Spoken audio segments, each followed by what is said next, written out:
Hey everyone, welcome back to the channel.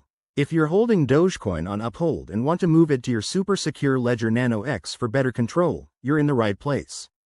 This guide is tailored for 2025, but remember, crypto processes can evolve, so always double check.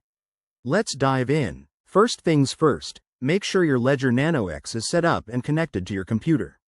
Open the Ledger Live app and ensure your Dogecoin app is installed on the device. This is crucial for generating a safe withdrawal address.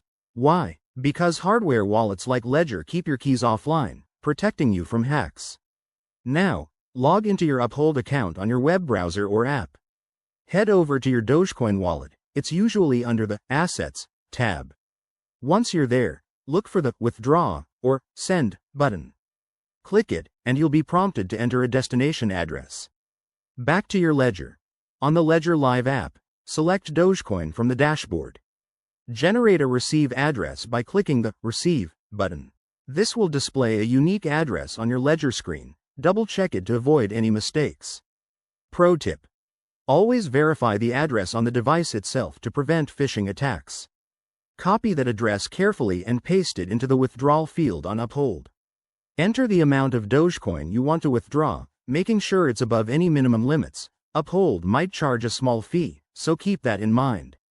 Review all the details, then hit Confirm. You'll get a confirmation email or notification. Sit tight while the transaction processes. Blockchain networks can take a few minutes to an hour, depending on network congestion. Once it's done, check your Ledger Live app to see your Dogecoin balance update. Awesome, you're all set. Withdrawing to a hardware wallet is a smart move for long-term security.